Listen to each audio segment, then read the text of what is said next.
Hello everybody and welcome back to the channel. In today's video we're going to be taking a look at the Takara Tomy Transformers masterpiece MP-55, a Nightbird. Now for those of you looking to add this to the collection, she is currently available to order right now over at ShowZ, so for that of course I shall pack a link down in the description box below. Now wasting no time at all, we'll very quickly take a look here at the packaging. Very standard for masterpiece figures. You can see we've got a wicked image there of Nightbird in both robot as well as vehicle mode. Surprisingly, the package does refer to her as Nightbird Shadow, and then as we just spin our attention here to the back, you can see we have a whole host of images showcasing her in some really cool dynamic poses, as well as some rather questionable ones, and you can also see the entire array of accessories that she comes with, and my goodness, does she actually come with a ton. So with all that being said, let's very quickly take a look here at the included collector's card. Really nice artwork there of the character, and then as we just flip here to the back, more product shots with some pretty low statistics, surprisingly. Now, let's take a look at Nightbird herself. And here she is, as she comes packaged in her Cybertronian vehicle mode, looking really impressive. As far as the paintwork is concerned for this release, it's actually immaculate, which is quite surprising to say considering Takara's track record with their masterpiece Hound and Bumblebee. I have in fact actually transformed and posed this figure multiple times, and there really doesn't appear to be any blatant areas of which are showing paint chipping, which is fantastic. Now we'll very quickly take a look here at her in alt form, as for the most part it is just basically a repaint of Masterpiece RC. You can see we've got this wicked glossy black applied throughout certain areas of the vehicle mode. I absolutely love the way that looks, and surprisingly all of the gunmetal grey areas you are seeing here are in fact completely painted. I mistakenly took this for plastic, but it is completely painted, which is awesome. You can see there the actual base colour of plastic when in comparison to the painted plastic, so it is really nice to see that. And as we take a look towards the rear of the vehicle, you can see some nice golden tail lights, and as we flip here to the front, surprisingly we get a Decepticon insignia. I've always personally regarded Nightbird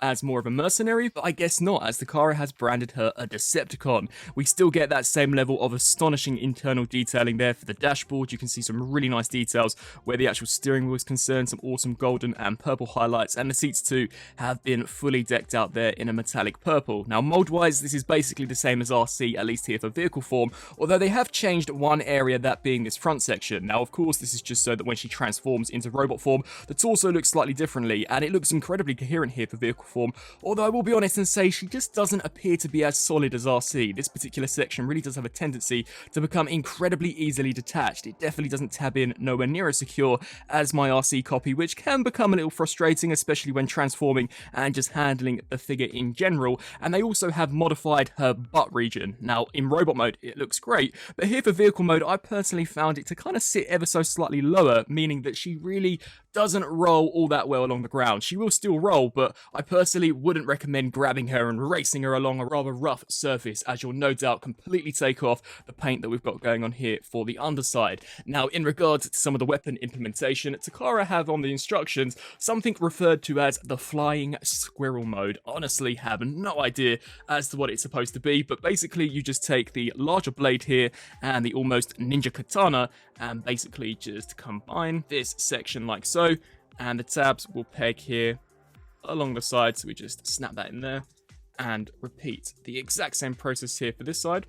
So snap that there into place, come here to this side. These are very easily detached, so definitely be cautious when in fact actually handling this. But here we have Nightbird in her flying squirrel mode, and actually not looking too bad for an almost stealth combat alt form. I think it looks pretty cool. I can definitely imagine her mincing down some of the Autobots, or maybe even the Decepticons, if she's feeling perhaps a little freaky, but I guess it's a pretty cool form of weapon storage. And here, for a very quick comparison, we've got Nightbird compared next to her mold mate, Masterpiece RC, and at least where vehicle mode is concerned, basically identical besides this front section and the colour scheme. So here, for a side-by-side, you can see completely the same, and the same can also be said here for the back, and even from a bird's eye perspective, and they do transform in the exact same way as well, so there really isn't anything special going on underneath.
And with all that complete, here we have Masterpiece Nightbird fully transformed up into her super cool robot mode. Now, despite this for the most part being a minor resource slash major repaint of Masterpiece RC, I have in fact actually found myself preferring this figure over the initial mold, and I think it's down to two reasons. The brand new head sculpt really does help to conceal that incredibly ugly hinge joint that was of course evident on the chest region of RC, and considering that we're now dealing with a much darker, more saturated colour scheme, it really does hide some of the glaring issues that I had with that original release. Now, as we take a closer look here at the head sculpt, that just looks fantastic. I really do think Takara Tomy have knocked it out of the park. Much like we saw in robot mode, all of the gunmetal grey you guys are seeing here is in fact completely painted, and whilst there are some areas of which have got some chipping on the edges, to be honest, I put that down to my own personal fault during transformation. Overall, the paint does appear to be pretty immaculate on this figure. You can see the gunmetal silver that we've got underneath the actual mask section, of which is removable. I'll demonstrate that in just a second. We've got some really nice purple detailing there for the actual faceplate, and even the side of the helmet as well as the front has been fully sculpted. As mentioned previously, considering that we are now dealing with an elongated almost helmet section, it really does help to conceal one of the major complaints I had with Masterpiece RC. I really do think that as far as a mold is concerned, this is the superior version. This looks so much better. This entire section has been completely remolded, so we've got some nice sculpt work here for the center as well as for the outer sections. The arms appear to be identical to RC, although this time are sporting the gunmetal grey as well as really awesome glossy black highlights for the gauntlets, and the skirt region too is also completely brand new, so we've got some nice almost star detailing, of which has been picked out in a nice yellow. And as we just spin our attention to the back, she has in fact actually got a massive butt. This is so much larger than RC, but I'm definitely not going to complain about that. And as we take a look at the thighs, you can see really nice sculpt work, some paint used here for the knee pads, and the feet too are completely painted, so definitely when posing, just take caution on what type of a surface you're in fact actually displaying her on, as of course you don't want to chip any of this black paint that we've got at the base. The backpack too, I'm not entirely sure whether or not it's because the colour scheme is so much darker, but it actually looks to me a little better. It really doesn't stand out nowhere near as much as on the Masterpiece RC, and it's pretty crazy to say considering that this is the exact same design as that original figure. Now, articulation wise, in all honesty, I don't think Takara could have chosen a better mold to in fact actually create a Nightbird out of, as you can literally get this figure into any pose you want, which of course is fantastic considering that Nightbird is a ninja. So in regards to the head, this can look up that far, which is a pretty decent range. It could probably go back even further, but due to the nature of the design, the head does have a tendency to bump into this section. We can get her looking left to right as well as tilting ever so slightly side to side. We do still get the butterfly joints, of which are fantastic for getting her into some of those more dynamic poses. Hinge joint here at the actual shoulder, as well as due to transformation, a secondary joint, so you can really get that arm there risen. We also do get a rotation at the bicep, a double joint at the elbow, full wrist rotation, as well as a hinge joint of which goes back and forward. The index finger is individually articulated, as so is the thumb, so that can move separately. However, the final three are indeed grouped. And here for the torso, we do get a double ball peg, so one here at the base and one at the top. Whilst it does allow for a pretty decent range, honestly, I would have loved for it to have crunched ever so slightly further. Maybe if this joint could have been extendable, I definitely think that would have fixed some of the issues that I do have with this. As for a ninja, I just kind of really want to crunch that torso, but you can still get her into some pretty cool poses. The legs are on ratchet joints, so can kick forwards that far, and if you do ever so slightly mistransform them, it does allow for a fantastic high kick. She can of course also kick out to the side ever so slightly, but due to the brand new butt sculpt, sadly she's unable to kick backwards. We do get a rotation here at the thigh, double joint at the knee, and finally as far as the foot is concerned, this can pivot forwards backwards as well as rock side to side, and the toe too is on its own separate hinge joint. So articulation wise, honestly, I think for the most part this figure is flawless. It really is just the torso, of which personally I wished for a greater range of, but other than that, this figure really can pull off almost any pose you want to get her in. Now, in regards to accessories for Nightbird, this is once again another massive positive about this figure. She comes with an absolute ton load, and we may as well start off with some of the smallest inclusions, that being these throwing ninja stars or shurikens. You can see the sculpt work is actually pretty decent, and much like the robot mode, they've been completely coated out of that same gunmetal grey. If you wanted, you could indeed combine them to create an almost group formation, so maybe if she's throwing multiples out of her hand at one time, I definitely think this would be a really nice configuration. And just to showcase how she does hold them, sadly, at least here on my copy, they don't stay tabbed in all that well to the palm, but you basically just take the tab, slide that there in the slot, and with a bit of luck, she will in fact actually grip them like that, which I thought was a really nice inclusion. We also do get included 2 of these massive swords, of which I showcased in the vehicle form. They've been completely cast out of transparent yellow with some wicked golden highlights applied over the top, so they're really, really nicely done. Sadly, they can't combine to form one massive sword, but other than that, I really, really do like them. And in regards to storing them on the figure, of course, you can peg them into the hand, or if you wanted to, in fact, actually attach them here to the backpack, they peg into exactly the same slot that we took a look at in vehicle form, so you can just have them hanging out on the side. She also does come with these wicked, almost Ninja Turtle-esque katanas. I absolutely love these. These 2 have been cast out of that same transparent yellow with gold there for the handle, and honestly, these are my favorite by far. So you can literally peg them into the almost forearm gauntlets of Nightbird, which is definitely how I'll be displaying her on the shelf, so we can have them snapped into place. And of course, come here to this side, and to me at least, they really do complete the look of her robot mode. That is just such a nice touch, just reattaching this very quickly. She also does come with 2 of what honestly can only be described as almost lightsabers. These have also been cast out of that transparent yellow with some blue here for the hilt. I will be honest and say that sadly for me, one of the tabs did snap clean off. I really have no idea as to why this lower portion of the lightsaber has been cast out of transparent plastic, considering that the actual saber itself is a separate piece. I definitely think this should have been solid plastic, as those tabs are just way too small, and considering that we are dealing with transparent plastic in general, no doubt over time they're definitely going to become brittle, so really take caution when in fact actually implementing them into the figure's hand. But the sculpt work isn't too bad, and I definitely think they do create for some pretty dynamic poses.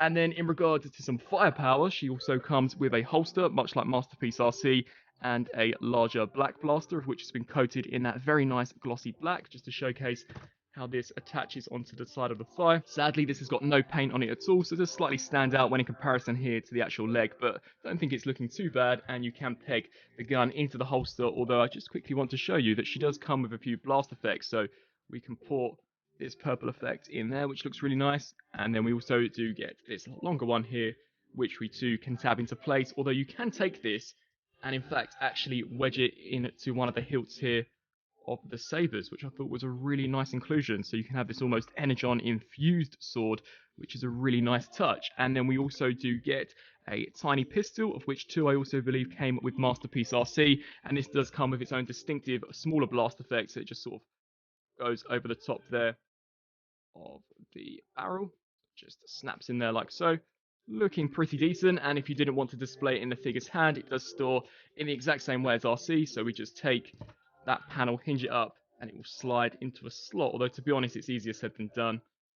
Just snap that into place, collapse this section down, and then the final and arguably the most peculiar accessory of them all is what can only really be described as an almost blow-up doll face. I have no idea as to why Takara have included this. I believe it's manga accurate, but is this really an accessory that collectors were crying out for? I'm not entirely sure, but you can see really nice gunmetal grey there for the face piece, as well as yellow there for the eyes. And just to show you some of the implementation, I do love that whilst remolding is minor on the figure, where they have remolded, they've definitely gone all out. So here for the head sculpt, if you actually lift this section up, it does reveal some really nice internal detail. And before we take a look at that, you can indeed remove the face mask, which does reveal a more neutral looking Decepticon face. You can see completely painted in gunmetal grey, and as we just slide this section up, much like their version of Masterpiece Megatron, it does reveal this awesome internal detailing, of which I thought was a really nice touch.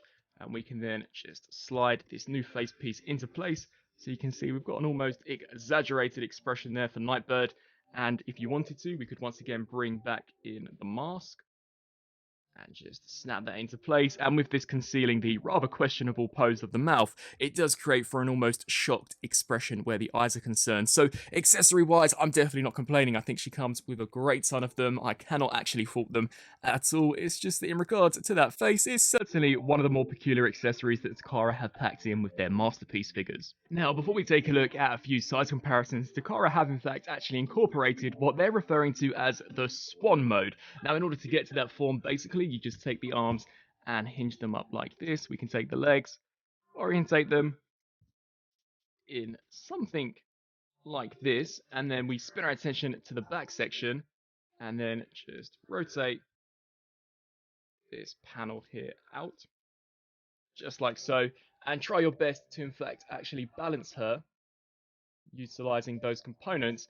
And there we have Nightbird in the Swan mode. Honestly, I have no idea whatsoever what this is supposed to resemble. I imagine there's a deeper, more hidden meaning behind this. So definitely, if you know what it is, let me know down in the comment section below. Personally, this is a pose of which I will never ever display her in within the collection, but I guess it is a nice hidden alt form. Comparison-wise, here we have Nightbird compared next to Masterpiece RC, and I can only apologise for her being completely blasted out here of the review station, but we'll very quickly take a look at these two. You can see that, as mentioned at the beginning portion of the bot form, I really do think the elongated chin section really helps to conceal the glaring issue that, of course, many of us had with the Masterpiece RC. It literally completely gets rid of that incredibly ugly hinge joint, which at least to me makes all of the difference. You can see how the chest piece is in fact a complete brand new sculpt, as so is the skirt region, and as we just take a look at them here from a side perspective, you can see that Nightbird is ever so slightly more favourable in this region when in comparison to RC, and also the colour scheme. As I mentioned previously, despite them essentially being the same mould, I just find that the darker colour scheme really does help almost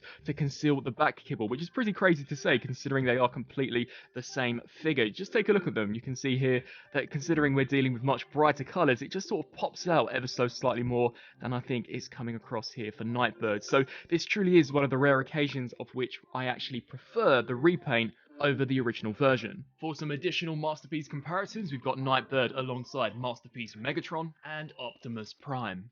And so, some final thoughts for the Takara Tomy Transformers Masterpiece MP-55 and Nightbird. As far as a retool / repaint is concerned, I definitely think it's one of the better releases put out for the Masterpiece line in recent times. I think the vehicle mode looks really impressive, the black and grey all complement each other very nicely, and I think they've been distributed evenly across the vehicle form to create for something of which actually looks fairly impressive. The transformation for this mold has always been on the more simplistic side, but I'm definitely not complaining, especially after transforming the likes of their version of Megatron and Optimus Prime, and the robot mode is definitely where this figure truly shines. It fixes so many of the issues that I had with that original Masterpiece RC, and the biggest one of them all has got to be concealing that incredibly ugly hinge joint in the actual chest region. The elongated chin piece definitely helps to get rid of that, and I think that in regards to which is the better out of the two, I'd honestly have to give it props here to Nightbird. I think the articulation is fantastic. They literally couldn't have chosen a better base mold to create Nightbird off of, which is just fantastic. Accessory wise, probably one of the better Masterpiece figures once again we've seen. She comes with all relevant accessories besides maybe that alternate face piece, but honestly I'm not complaining. I think the attention to detail where the head sculpt is concerned is great. The fact that you can remove the mask, and when you do in fact actually switch out the face plates, it's a very similar situation to their Masterpiece Megatron. It's fully sculpted and painted underneath, and articulation wise, as mentioned previously, you can literally get this figure into any pose that you desire. So with all that being said, if you're a fan of the character, a fan of the Masterpiece RC mold, then I definitely think you're going to love Nightbird. I'd love to hear your thoughts down in the comment section below. As always, this figure is currently available over at Showsy's store, so I'll be sure to include a link down in the description box below. And as always, I thank you guys all so much for watching. Until my next review, I'll see you then. Thanks for watching.